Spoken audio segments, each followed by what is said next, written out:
Welcome to where time has no teeth. Hello. Today we will be working on something very special. One of my coworkers' husband has been a pillar of the community for many years. He has had some health issues and they are holding a fundraiser to help support him and his wife. I decided to donate this beautiful Waltham Pocket Watch to them so they could auction it to help the cause. This pocket watch is approximately 107 years old. It has some beautiful patina on the case. We are removing the case here to gain access to the movement. This movement is beautiful inside. It is incredible to see the craftsmanship that went into this watch. We are removing the case screws so the movement will come out. The movement is removed from the front of the case. This is a grade number 625. It is a model 1908. The watch was manufactured in Waltham, Massachusetts, and the estimated production years is 1918.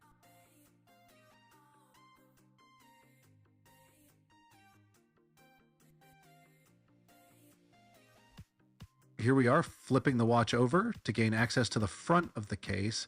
The front and back of this case screw off. We use a rubber ball to be able to loosen the case so we can get it disassembled. Now we pull out the stem to the hand setting position and allows the movement to be removed with ease.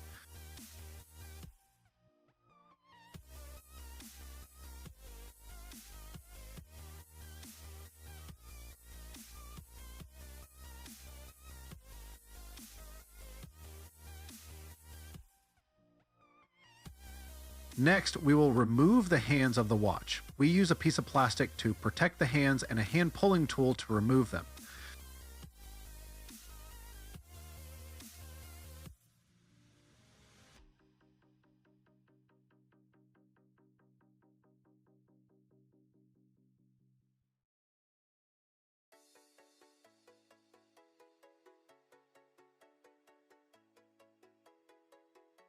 The second hand is removed with some tweezers due to them being so close to the dial.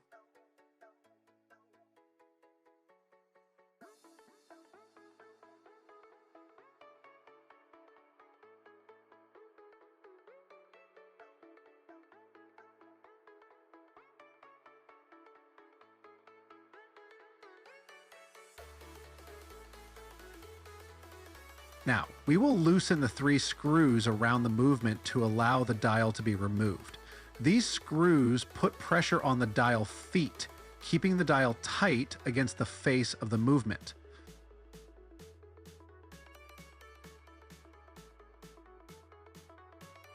This gentleman that the fundraiser is for has done so much for this world. He was a teacher for several years and even the mayor of a town close by.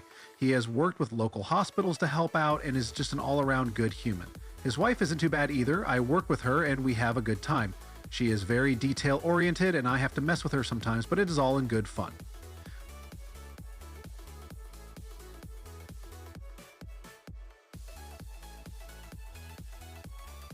We have the dial off now and we can focus our attention to the motion works.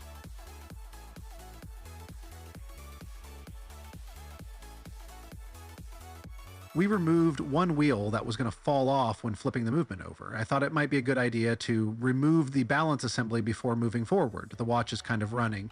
The time grapher would not really even read the beat of the watch, so we have a little work to do.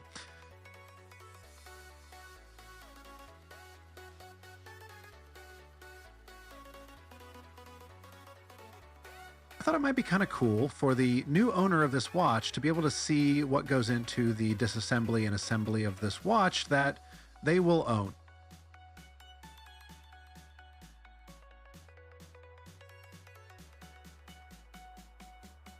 Here we are being very careful with the balance assembly as it is said to be the most fragile part of the watch. The hairspring is so thin even on a larger watch like this one. Now we are removing the pallet fork bridge. We did take the wind out of the watch already to get things from flying all over the place when we take this movement apart. Did you mention Mr. Hairspring? Hey Ash, didn't know if you were going to make it. Yes, we did mention Mr. Hairspring. I know you were Twitter-pated with him. What's not to like? So fragile, but still strong enough to be pulled back and forth for years, and in this case, over a century. Fascinating it is. Yes, it is indeed. Now we are removing the pallet fork. We will place it in a safe place while we finish the disassembly.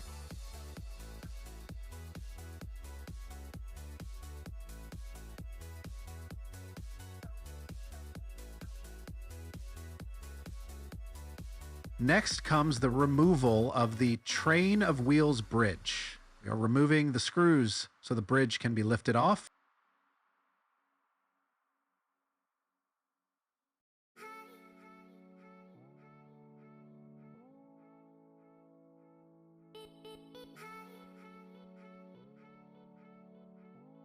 This movement has 17 jewels. The jewels are used to reduce friction in the watch to help it run better and for a long time. The jewels are synthetic rubies and are harder than steel, so they act as great friction reducers.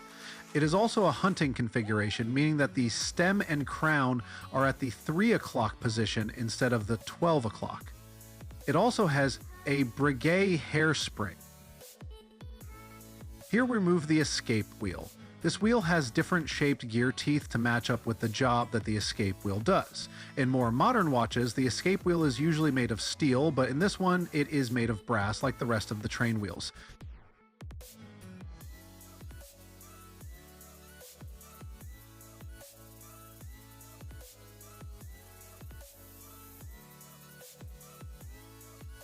I forgot to remove the cannon pinion from the other side of the watch. I have to flip the movement over and remove this so the rest of the train of wheels will come free. The cannon pinion is friction fitted to the second wheel.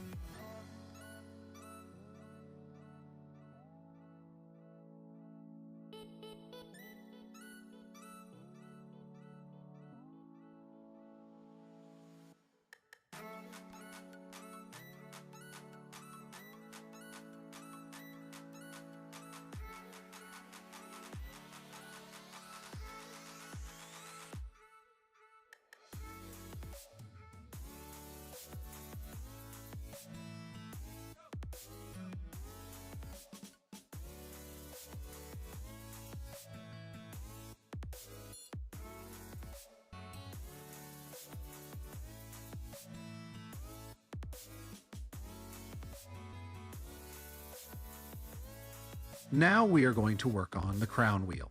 This screw is usually a reverse thread screw, but with this movement there are some hidden gems underneath it, so it does not have to be. So this is a standard threaded screw.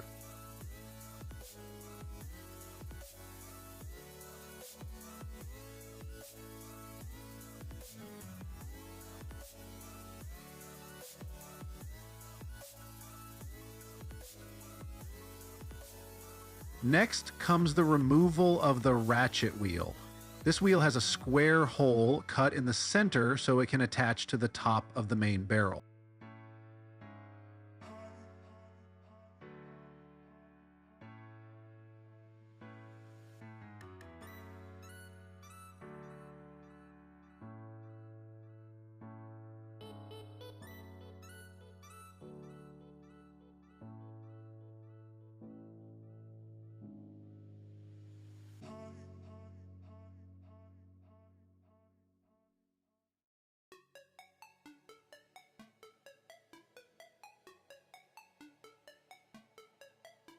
The barrel bridge is up next. We need to remove a couple screws so this bridge will come loose from the main plate. We also removed the click here. It is there to make sure the ratchet wheel can only spin one direction. Otherwise, the watch would just unwind all its power when trying to wind it up.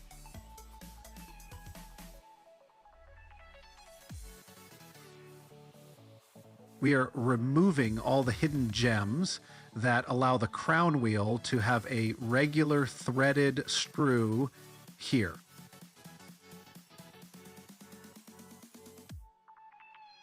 This watch is going to be amazing when we are done with it. It is so elegantly decorated. There is so much history here. If only this watch could tell us what it has seen over the past century. Very true. Here we are removing the second wheel. And the third wheel, the fourth wheel, fell out when we removed the cannon pinion earlier.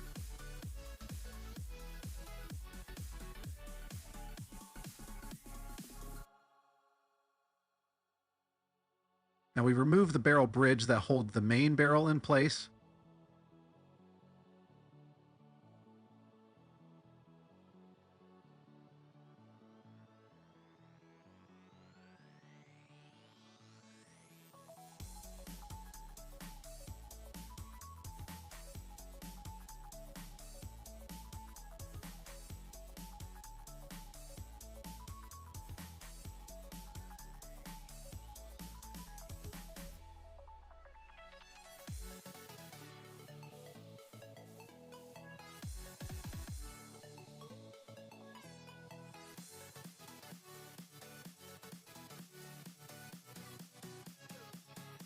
And then we can take the main barrel out that contains the main spring. I'm still working on the 3D printed main spring winders, so I didn't want to mess with this one. I'm still waiting on the steel rod so I can finish the winders. This main barrel is technically the first wheel, but no one really calls it that.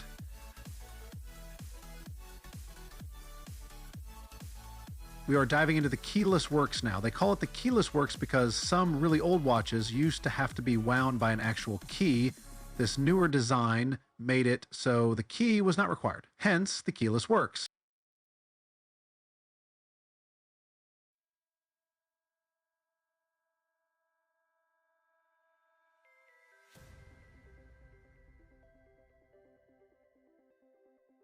There is a spring here that we need to address. I use Mr. Wood here to help hold the spring while using tweezers to remove the spring.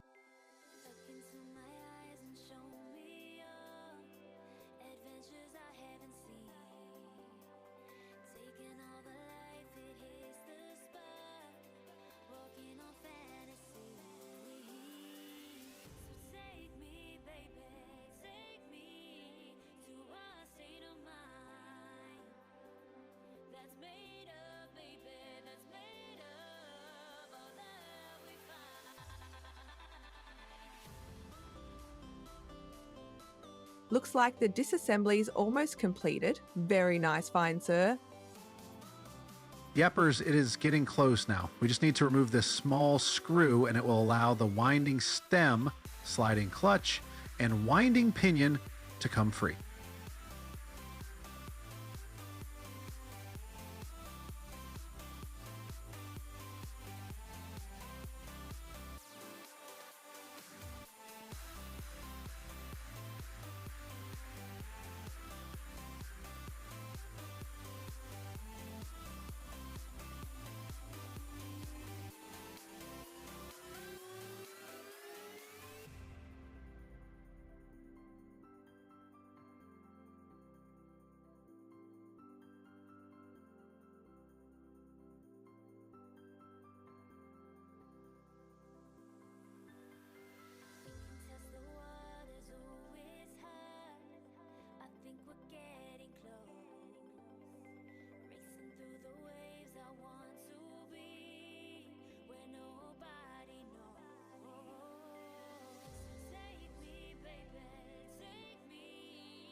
And there are all the parts in the winding stem in all their glory.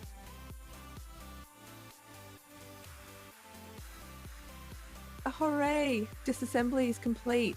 So let me take a stab at this. You then clean all the parts in naphtha and then give them 2 rinses in 99.9% alcohol. Then they are dried. But the pallet, fork, and balance assembly go into one dip because they have jewels that are held in with shellac. The alcohol can soften the shellac, so we don't put them in it. You got it, Ash? You can see now how bright and shiny the parts are after being cleaned. We are now putting the winding stem components back into the watch. I'm now wearing my designer finger cuts so I don't transfer any of my finger oils to the movement. Oh my gosh, now you have them rolled down to look like cat in boots. Those crack me up. Those designer jeans with holes in them still come to mind.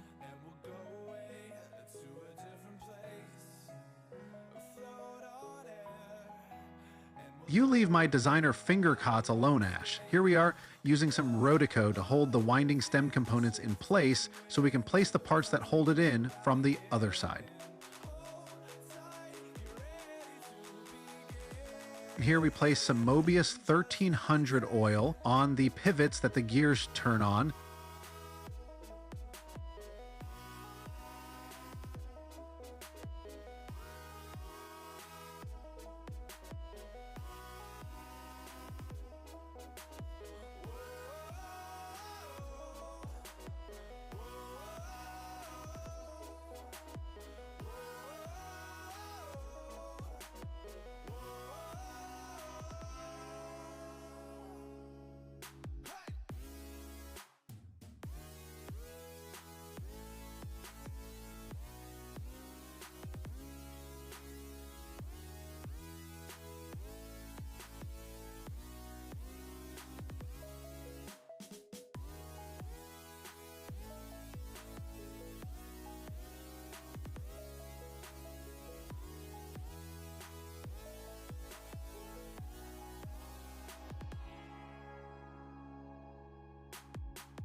Now, we can remove the rod Ico, or as they say, watchmaker silly putty.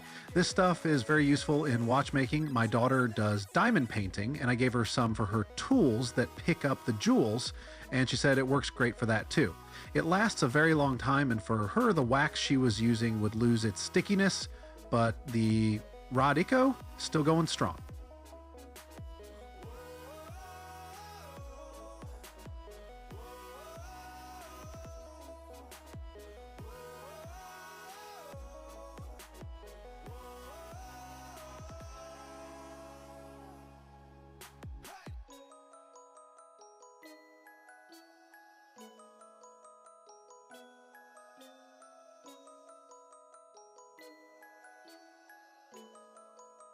Placing some Mobius 9504. This is for areas that have metal to metal contact like gears. I'm placing some on the teeth of the sliding clutch and the winding pinion.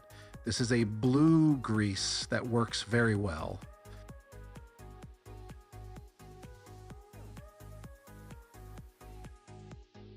Here we put some more 1300 on another pivot that the yoke and other assisting part pivot on. The yoke fits in a groove in the sliding clutch to help with setting and winding the watch.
Here we place some more of the grease to help reduce wear between these two parts.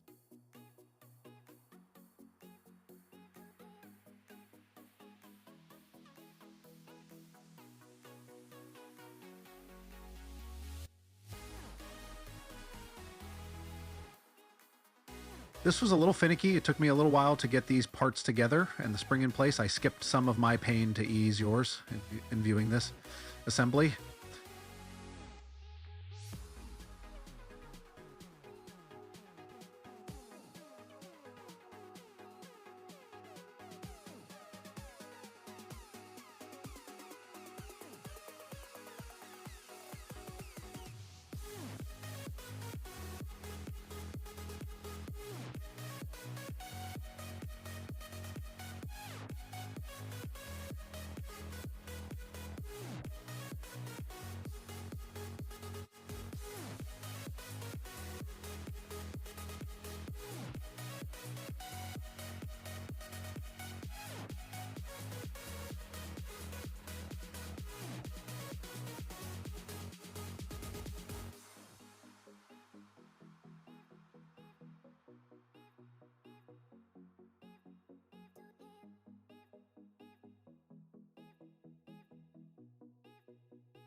Looks like you got it.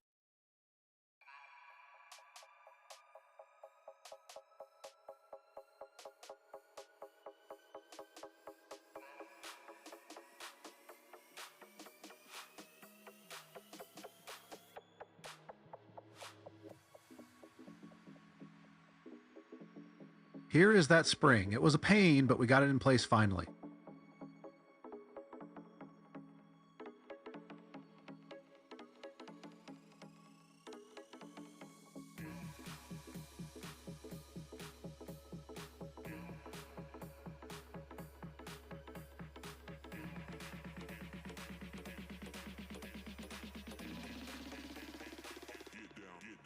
To the B-side.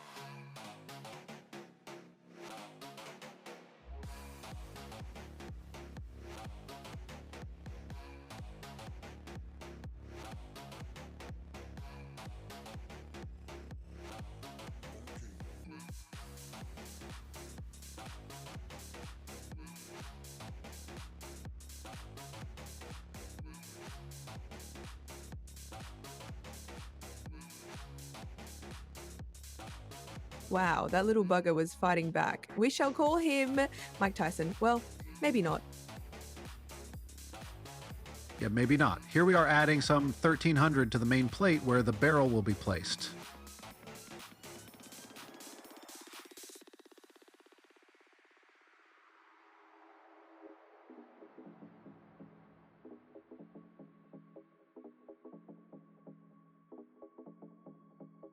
Adding a little more on top of the barrel now, and then we can place the train of wheels.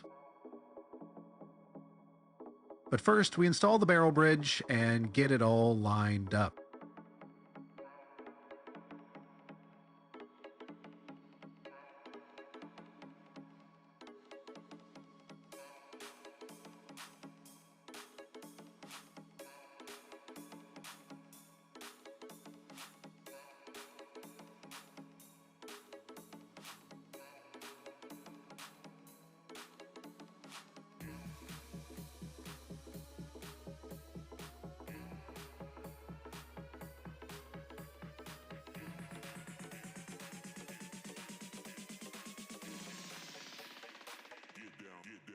So there is another swap meet this weekend. I was going to go on Saturday, but some things came up and I will be trying to go on Sunday instead. We will see if everything is gone already by Sunday.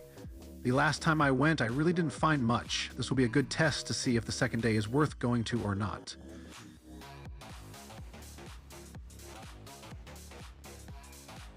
Here we are placing the escape wheel. The assembly of this movement works better if we start here and work our way to the barrel.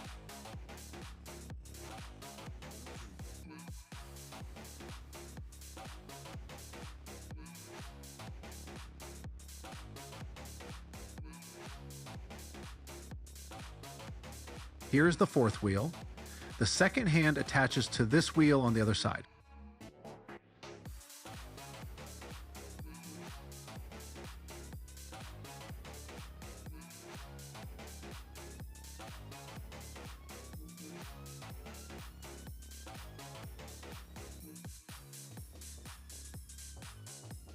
That wheel has a very long pivot. That makes sense though, since you stated the second hand attaches to it. So amazing. Clever little buggers. Yes, they are. Here is the third wheel that transfers power from the second wheel to the fourth wheel.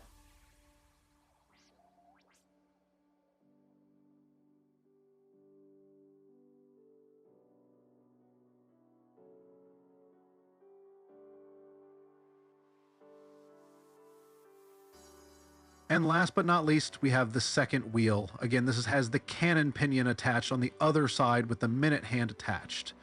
Then we place the bridge that covers the train of wheels.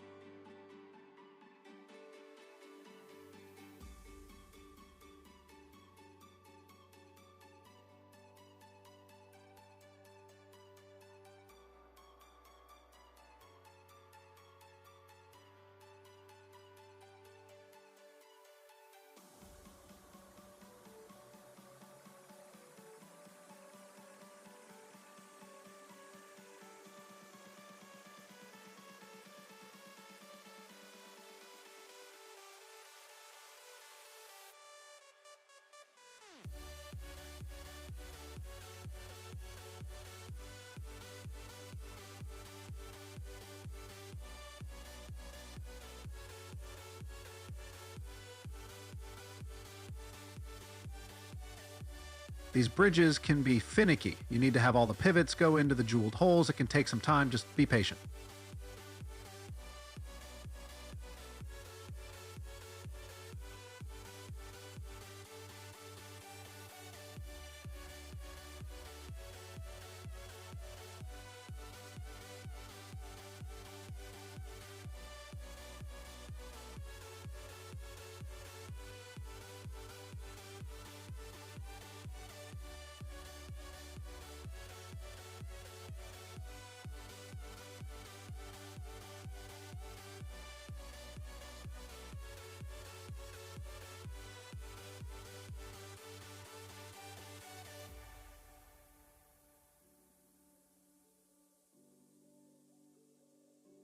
I use Mr. Wood to hold down the bridge and keep it in place while we place the screws and get it secured.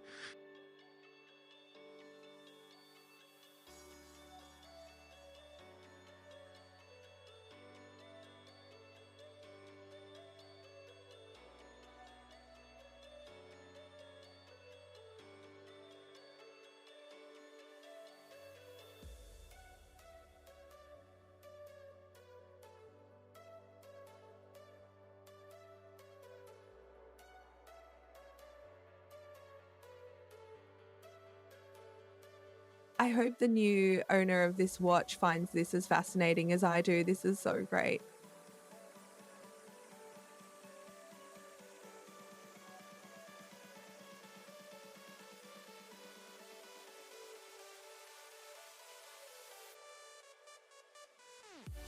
Okay, we are placing some more 1300 here on the pivot areas.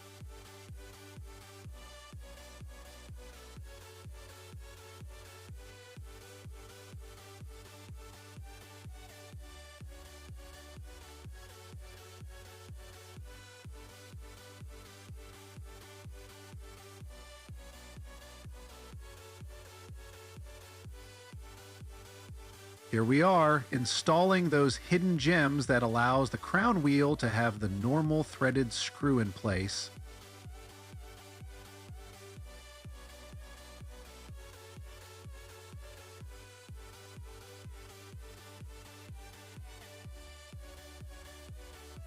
That screw looks so small. Even though that is a larger movement, there are still some very teeny tiny parts. Yes, there are, Ash. It's okay. We just take our time and we can get it all put back together.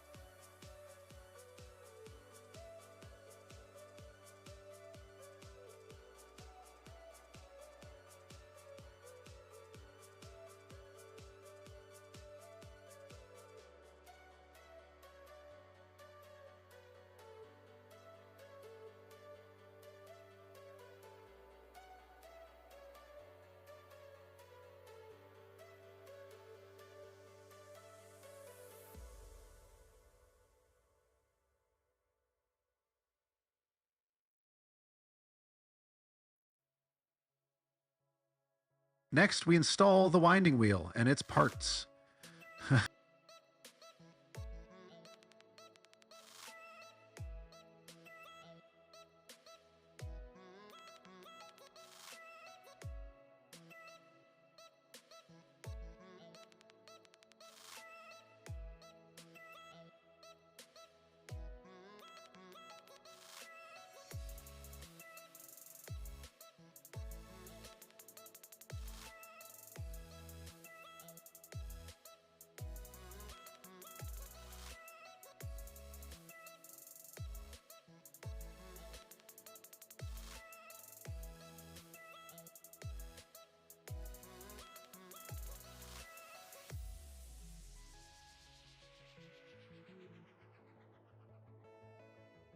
Again, regular screw is used here.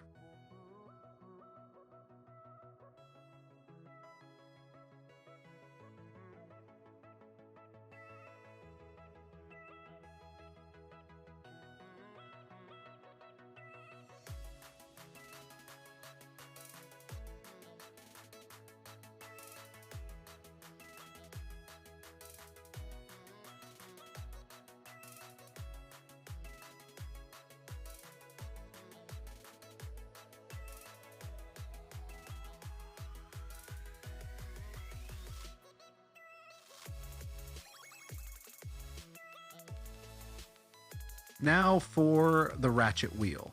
This one has that square hole, so it attaches to the arbor of the barrel assembly.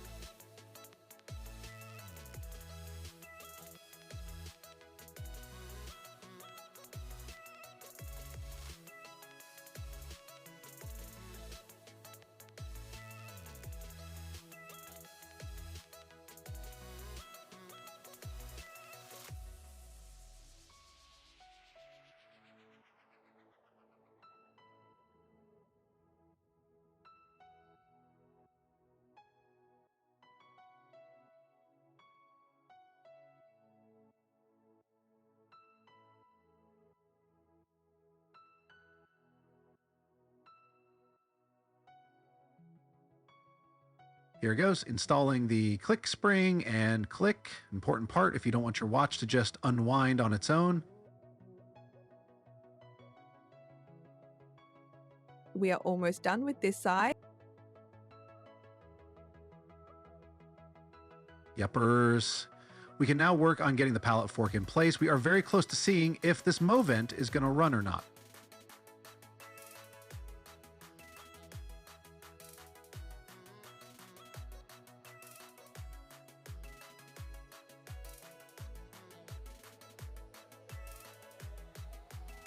Now comes the pallet fork bridge. We need to be careful not to bend the pivot of the pallet fork.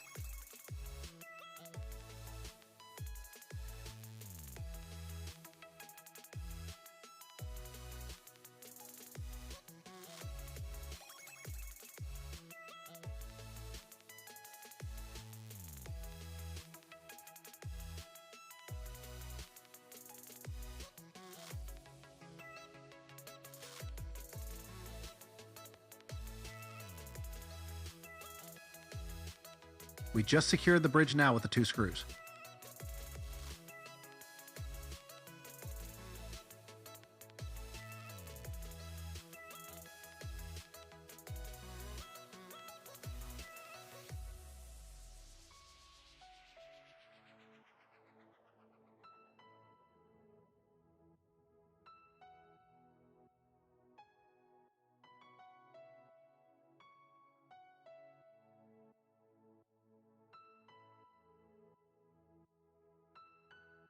It's going to run right. I'm so excited to see that hairspring go to work.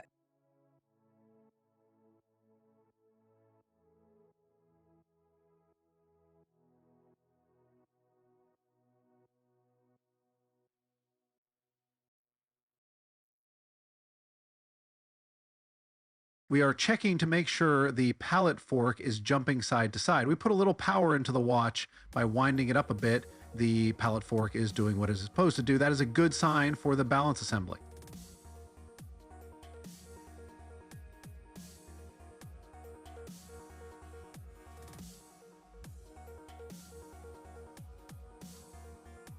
Now for the true test. Will it run? Come on, come on. Oh my gosh, it is running. This is such a great feeling. The moment that you know you put the watch back together correctly, at least the train of wheels and the balance assembly anyways. The night lay waste to all we'd given, but honestly, you've gotta know that this ain't living, but we could run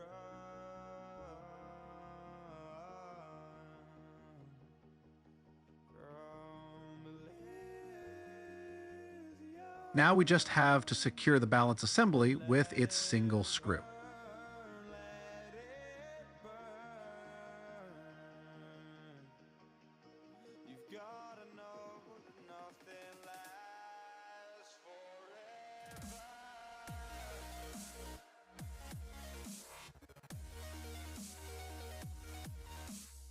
So now we're going to lubricate the pivot jewels with Mobius 9010. We will do this on this side and the other side. We are not going to lubricate the pallet fork jewels though.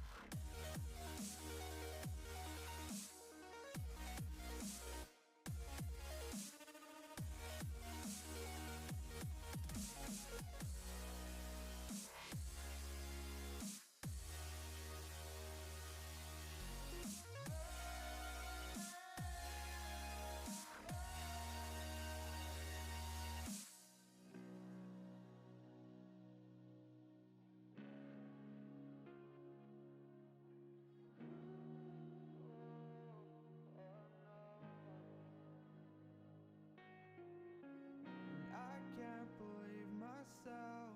I never thought that this would be our end.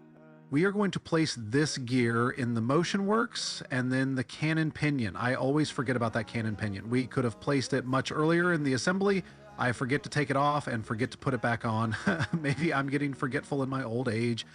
If you want me to, 'cause we can run,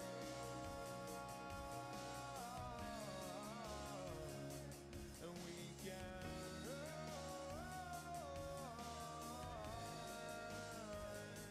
The stars they fall all for you.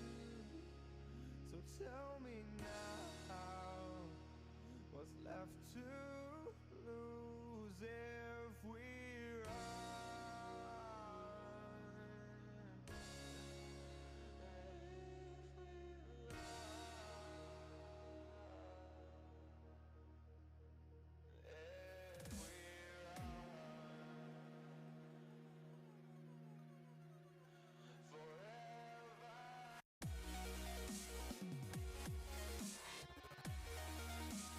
This wheel is what the hour hand attaches to.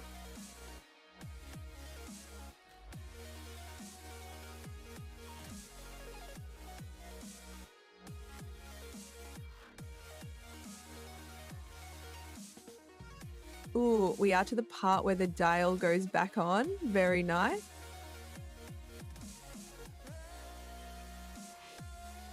Yes, we just line up the feet of the dial and insert them, and then we need to tighten these 3 screws so the dial stays in place.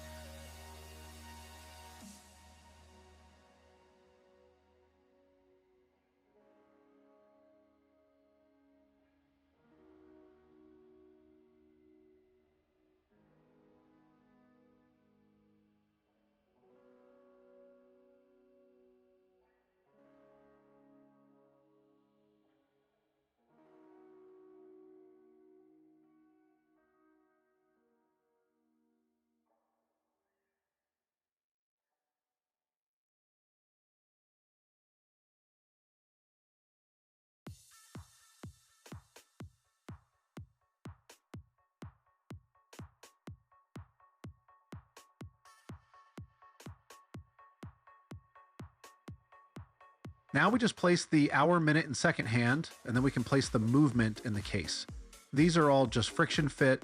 We need to just be careful that we don't press too hard.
Almost done. Very nice work. Thanks, Ash. We couldn't do it without you.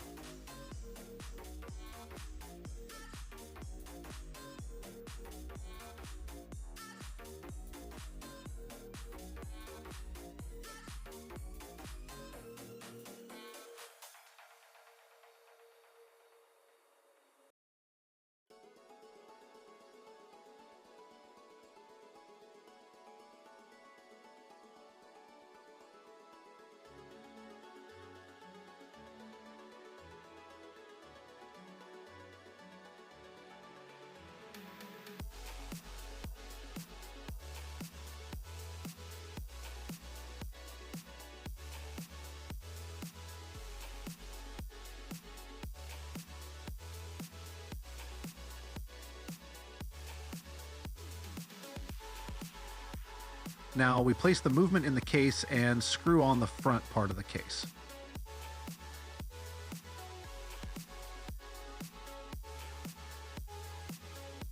I hope this watch brings some enjoyment to the new owner. Again, so much history here, so much time has passed since this watch was new. It is in great shape for its age. I hope to be half as healthy as this watch is at its age. I placed it on the time grapher after the service. It is losing 0 seconds a day with an amplitude of 220. The beat error was a little higher than I like at 5.4 degrees. I wish I had more time to adjust it more, but I need to get this to the fundraiser.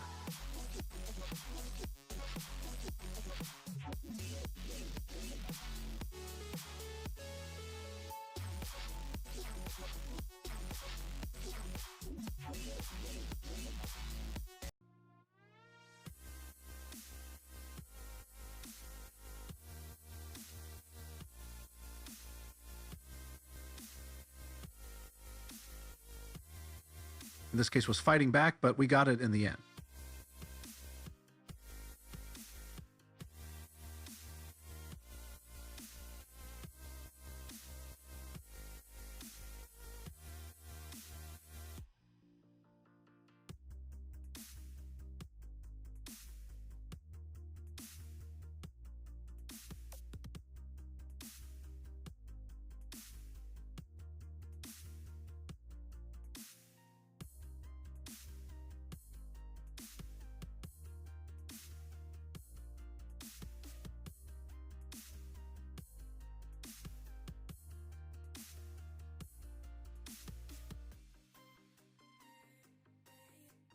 Now we just have to place the 2 case screws and put on the back to the case.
Thank you all for following us on this journey once again. This time it was for a great cause and to help two people that I truly care a lot about. I hope this helps them in their time of need.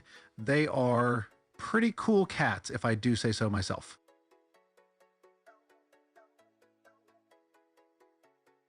Yes, and don't forget to stop by again where time has no teeth.